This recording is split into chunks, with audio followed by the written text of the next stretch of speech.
नमस्कार मंडळी, लक्ष्मीच्या पावलांनी या मालिकेच्या आजच्या भागात आज आपण बघणार आहोत. संगीताला बोलता बोलता चक्कर आलेली असते, त्यामुळे कला ही काळजीत पडलेली असते. त्यामुळे संगीता जे काही म्हणते ते मानण्यासाठी कला तयार होते. संगीता सांगत असते की चांदेकरांशी सोयरीक करणं आपल्याला किती गरजेचं. आपल्या कलेने फक्त चांदेकरांची एक देवी आईची मूर्ती घडवली तर अख्खं कोल्हापूर उलटलं आपल्या इथं गर्दी करायला. मग विचार करा की जर नैनाचं लग्न चांदेकरांच्या घरी झालं तर काय काय होईल. आपलं सुद्धा नशीब पलटेल आणि मग नैना 2 श्रीमंत घरातली स्थळं सुद्धा आणेल आपल्या काजूसाठी आणि कलासाठी. कलाला मात्र हे अजिबात पटत नसतं. कला तिथून निघून जात असते. तर बाबासुद्धा मनामध्ये विचार करत असतात की देवा हिला चांगली बुद्धी दे. तर चांदेकरांना खरं जर समजलं तर मग संगीताचं काही खरं नाही. तर इकडे सर्वजण जेवायला बसलेले असताना सरोज जरा टेन्शनमध्येच असते. तेव्हा रागिनी तिला विचारते की काय झालं. सरोज म्हणते की काही नाही, मला जरा अद्वैतच्या लग्नाचं टेन्शन आलंय. म्हणजे नैना मुलगी चांगली तर असेल ना, तिच्या घरचे काय करत असतील, कसे असतील तिच्या घरचे. रोहिणी म्हणत असते की अगं पण आपल्या अद्वैतला ती पसंत आहे ना, मग तर झालं. तरी पण सरोजला कुठेतरी मनामध्ये असतं, नैनाबद्दल तिला डाऊट येत असतो. त्यामुळे ती डायरेक्ट आबांना विचारते की आबा तुम्हाला नैना मुलगी कशी वाटते. आबा म्हणतात की हे बघ, लग्न अद्वैतला करायचं आहे, त्यामुळे नैना कशी आहे हे अद्वैतला विचारणं जास्त महत्त्वाचं आहे. जर अद्वैतला मुलगी पसंत असेल तर आमची काहीच हरकत नाही. तेव्हा मात्र रोहिणी चिडते आणि म्हणते की माझ्या वेळी बरं तुम्हाला हा निर्णय घेता आला नाही. सर्वजण आता रोहिणीकडे बघू लागतात. रोहिणी म्हणते की माझ्या लग्नाच्या टाईमला तर आबांनी माझ्यावर फक्त निर्णय सोपवला होता. मला काय आवडतं काय नाही आवडत याचा देखील विचार केला नाही. पण सरोज वहिनी, मी तुला सांगते, अद्वैतच्या बाबतीत तू अजिबात असं होऊ देऊ नकोस. अद्वैतला ज्या मुलीशी लग्न करायचं आहे त्याच मुलीशी लग्न होऊ दे. उगाच त्याच्यावर दुसऱ्या गोष्टींना लादून त्याला त्याचं प्रेम गमवायला लावू नका. त्यामुळे रोहिणीचं म्हणणं आता सर्वांना पटलेलं असतं. तर इकडे कलाला मात्र खूप टेन्शन आलेलं असतं की आता सगळं काही कसं होणार. अद्वैत चांदेकर तर चांगला मुलगा नाही आहे आणि त्याने जर आपल्या नैनाताईसोबत लग्न केलं तर नैनाताईचं वाटोळच होणार आहे. परंतु ही गोष्ट आईला कशी कळत नाही हा तिला मोठा प्रश्न पडलेला असतो. आणि ती हा देखील विचार करत असते की जर अद्वैतचं लग्न नैनासोबत झालं तर खूप सारे पैसे जमवावे लागणार आहे. माझ्याकडं आत्ता तरी 5 लाख रुपये तरी असायला हवे, परंतु चांदेकरांसोबत लग्न करायचं आहे म्हटल्यावर मला पैसे खूप जमवावे लागणार. या गोष्टीबद्दल तिला नैनासोबत बोलायचं असतं. त्यामुळे ती नैनाच्या रूममध्ये जाते. नैना तेव्हा अद्वैतचाच विचार करत असते. कला तिच्या रूममध्ये आलेली असते आणि ती नैनाला म्हणते की नैनाताई, मी तुला हेड मसाज करून देऊ का. तर नैना म्हणते की कला, तुला कसं काय समजतं का माझ्या मनातला. ॲक्च्युली मला हेड मसाजची आता खूप गरज होती, बरं झालं तू आलीस. आणि मग कला नैनाला हेड मसाज करून देत असते. त्या कलाला म्हणत असते की कला, तुला माहिती आहे जेव्हा चांदेकरांकडे मी जाईल ना सून म्हणून, तेव्हा मी सगळ्यात जास्त मिस करेल ना तुझा हा हेड मसाज. पण काही नाही, मी मॅनेज करेल. तेव्हा तर माझ्याकडे खूप पैसे असणार आहे आणि मग मी कोल्हापूरमधील जे बेस्ट सलून आहे तिथे जाईल आणि मसाज करेल. कला तिला समजावून सांगण्याचा प्रयत्न करत असते की ताई, शेवटी आपल्या पैशांनी जर आपण पार्लरमध्ये गेलो तर त्याचा आनंद काहीतरी वेगळाच असतो ना.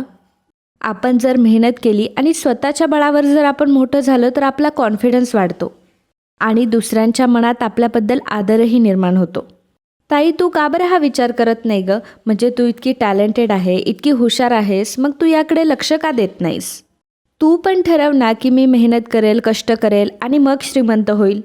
नैना म्हणत असते की मला श्रीमंत व्हायची काय गरज आहे आणि मला कष्ट करायची काय गरज आहे. तसेही मी किती कष्ट करते आता मला चांदेकरांची सून व्हायचं आहे म्हणून. म्हणते की ताई, मला काय वाटतं माहिती का, आपण तुझ्यासाठी दुसरा एखादा श्रीमंत मुलगा बघूयात का. तो अद्वैत चांदेकर नको ना.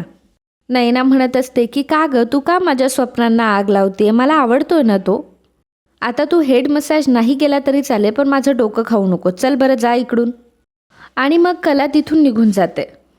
तर इकडे अद्वैत म्हणत असतो की आत्या, तुम्ही मला सर्वजण माझा डिसिजन विचारताय तर मला नैना चांगली मुलगी वाटते, सुंदर पण आहे आणि हुशार पण आहे, परंतु शेवटी फायनल डिसिजन हा तुमचा असणार आहे.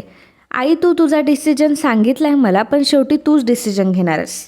आबा म्हणतात की सरोज, तू आणि मी कितीही आपण खोलामध्ये विचार केला तरी शेवटी अंबाबाईच्या मनात जे काही आहे तेच होणार आहे. रोहिणी म्हणते की आणि वहिनी, तू नैनाच्या खानदानाचं अजिबात टेन्शन घेऊ नको, मी माहिती काढते ना त्यांची.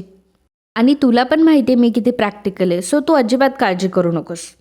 रोहिणी मनामध्ये म्हणत असते की त्या अंबाबाईच्या मनात काही असू दे, परंतु ही रोहिणी शेवटी अद्वैत आणि नयनाचं लग्न लावूनच देणार आहे. वहिनी, तुला आणि ह्या अद्वैतला जर मला दुःखात बघायचं असेल ना, तर ती नयना या घरात सून म्हणून यायलाच हवी. तर इकडे रोहिणी रजनी आणि सरोजला सांगत असते की बरं, आता मला नयनाच्या घरची इन्फॉर्मेशन काढायला जायचं आहे, मी जाते. रजनी विचारते की तुमच्यासोबत कोणी लागेल का? त्यावर रोहिणी म्हणते की नाही नाही, हे काम गपचूप करायचं असतं, मी आता बरोबर जाते. आणि तसंही त्या दिवशी फंक्शनच्या वेळी नयनाची बहीण आली होती आणि अजून बघूयात आपण काय काय कोण कोण आहेत त्यांच्या घरी. तुम्ही अजिबात काळजी करू नका, मी अगदी व्यवस्थित काम करून येते. आणि असं म्हणून रोहिणी आता तिथून निघून जाते. तर इकडे बाबा हे पैसे कसे जमवायचा हा मोठा विचार करत असतात. त्याचवेळी तिथे कला येते आणि कला विचारते की बाबा कसला विचार करताय? त्यावर बाबा म्हणतात की पैसे येण्याच्या फक्त 2 वाटा आणि पैसे जाण्याच्या अनेक वाटा आहेत ग आपल्या घरात. आबा म्हणत असतात की आता पैसा कसा जमवावा हा मोठा प्रश्न पडला आहे ग मला, कारण माझ्याकडे 3 मुली आहेत, त्यामुळे मी पैसाही जमवला होता. परंतु काकांच्या ऑपरेशनमध्ये, माझ्या डोळ्याच्या ऑपरेशनमध्ये सगळा पैसा संपला ग. आता माझ्याकडं 2 रिकामे हात राहिलेत आणि पोरीच्या लग्नाचा डोंगर उभा आहे. आता एवढा पैसा कुठून आणायचा हाच मोठा प्रश्न पडला आहे मला. तर कला म्हणत असते की बाबा तुम्ही टेन्शन घेऊ नका, सगळं होईल मॅनेज आपल्याला. तर आता आबा आणि कला दोघंही मिळून हिशोब काढत असतात की ह्या महिन्यात किती पैसे कुठे गेले, काय गेले, सगळा काही हिशोब ते लिहित असतात. कला त्यांना म्हणते की बाबा यावेळी तुमच्या मिसळीचा जो स्टोव आहे तो रिपेअर करायचा आहे आपण. तर बाबा म्हणत असतात की कशाला खर्च काढतीये, आपल्याला आता काही गरज नाही आहे त्याची. कला म्हणते की नाही बाबा, आपलं मागच्या वेळी ठरलं होतं ना, आपण त्या स्टोवचं काम करून घेणार आहे, मग आता आपण करणार आहोत ते. बाबा विचारतात की अगं पण काजूच्या फीचं काय करायचं? कला म्हणते की काजूची फी मी बाजूला करून ठेवली आहे आणि मग वहीमधून ती पैसे काढते आणि बाबांकडे देते. तर बाबा म्हणतात की एक काम कर, देवासमोर ठेव. आणि मग कला ते पैसे ठेवण्यासाठी देवासमोर जाते, देवासमोर पैसे ठेव, हात जोडून प्रार्थना करते. आणि मित्रांनो, आजचा हा भाग इथंच संपतो. पुढील भागात आपल्याला पाहायला मिळणार आहे. तर इकडे राहुल नयनाला फोन करून सांगतो की माझ्याकडे तुमच्या दोघांसाठी एक छान प्रपोजल आहे, तुम्ही दोघांनीही छान तयार व्हायचं आणि डेटवर जायचं, पण तू दादाला तुझ्या आवडत्या रेस्टॉरंटमध्ये घेऊन जायचं. आता नयनाला पैसे कुठून आणावं हा मोठा प्रश्न पडलेला असतो. ती कलाला म्हणते की मला तुझ्याकडून जरा पैसे हवे होते. तर कला तिला सांगत असते की पैसे आहेत, पण ते काजलच्या फीसचे पैसे आहेत. तर नयना आणि कला दोघीही बोलत असताना रोहिणी गाडीतून येते आणि त्या दोघांना बघते. ती जाऊन नयनाला हाक मारते आणि रोहिणीला तिथे बघून दोघींनाही मोठा धक्का बसतो. तर मित्रांनो, असेच लक्ष्मीच्या पावलांनी या मालिकेचे डेली अपडेट बघण्यासाठी आत्ताच आपल्या चॅनलला सबस्क्राईब करा.